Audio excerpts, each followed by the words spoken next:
You voted and the results are in. The top 10 must-add players for this week in fantasy baseball is coming up next on Beat the Odds. Don't go anywhere. Hello sports fans and welcome back to another episode of Beat the Odds. I've got your top 10 hottest players to pick up for week 24 in fantasy baseball. As we approach the end of the MLB season, I want to thank all of you for supporting this channel and casting your weekly votes like the 329 total votes which helped me create this week's list. Now before I reveal the list, if you're a fan of this content, please smash that like button.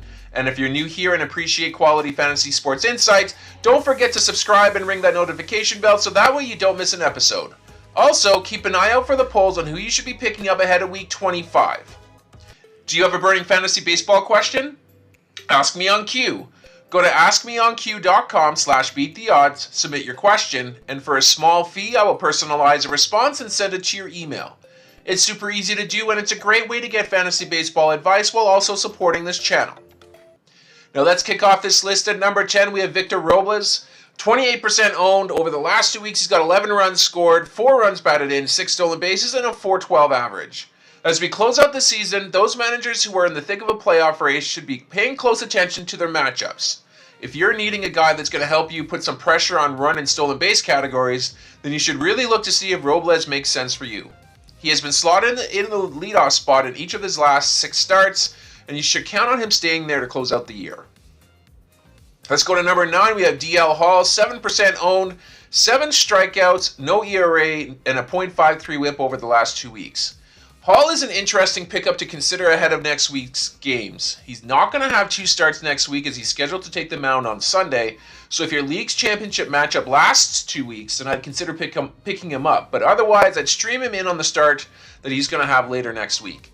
When he's healthy, Hall has an excellent blend of off-speed pitches, although his fastball has been hit kind of hard this year. Let's go to number 8. We have Porter Hodge, 36% owned, 3 saves, 3 strikeouts, and a 1 whip over the last 2 weeks. His sweeper?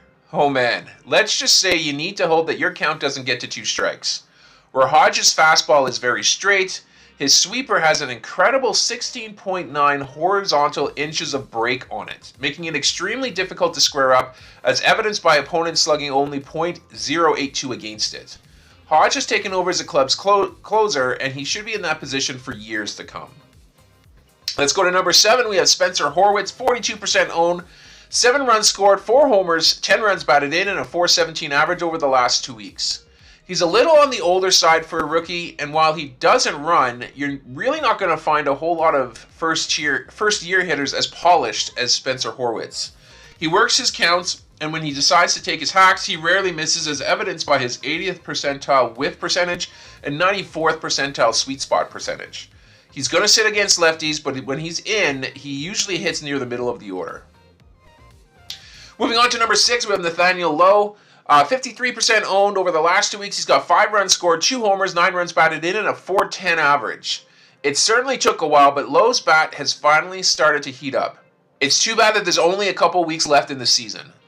Lowe has been slotted in the 5th spot in the order of late, but if the Rangers were actually competing for a postseason berth, you could argue that Lowe's on-base percentage skills make him deserving of a bump up in the lineup. Lowe is a quality pickup if you're looking for a solid contact bat.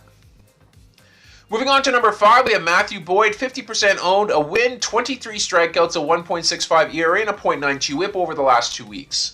Boyd's return from Tommy John couldn't have gone much better for him and for those managers who took a chance on him. I can't think of a more perfect pitcher to target, as he's scheduled for 2 starts next week.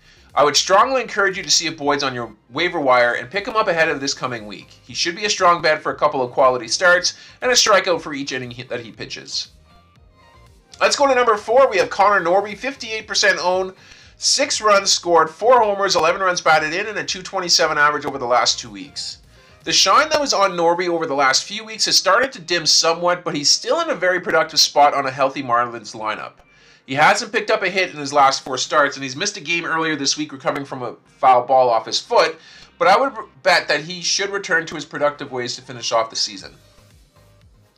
Moving on to number 3, we have Austin Wells, 42% owned, 4 runs scored, a homer, 8 runs batted in, and a .205 average over the last 2 weeks.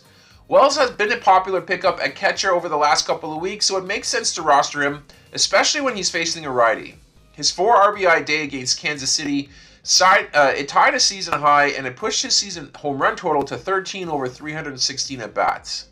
Now, as a rule, I don't tend to draft catchers early, and next year gives me more reason to continue that trend as I look to get Wells after the first few waves of catchers have been drafted.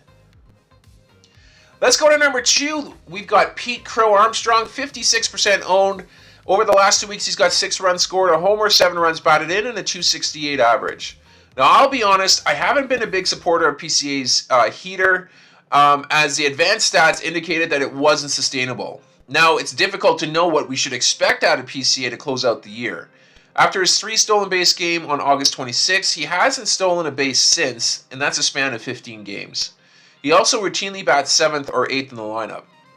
He should rack up some more stolen bags to close out the year, so I would actually grab him if you do need the speed. And finally, at number 1, we have Tommy Edman, 60% owned. Over the last 2 weeks, he's got 7 runs scored, 4 homers, 13 runs batted in, 3 stolen bases, and a 348 average. It is a little weird seeing Edman in a Dodgers uniform, and even weirder seeing him slot in at cleanup in the loss against the Cubs on September 10th. He hit the first of back-to-back 2 home run games in that game, which for those who are familiar with Edman's game, it's not something that you can actually count on. The takeaway here, though, is that he's getting all the playing time he can handle, and he should be a good source of runs and stolen bases to finish out the year. And that's going to do it for this episode. I hope you guys enjoyed it. If you did, please leave a like on the video and, of course, subscribe to the channel for more content like this. I'm going to sign off for now, but I will catch you guys on the next episode.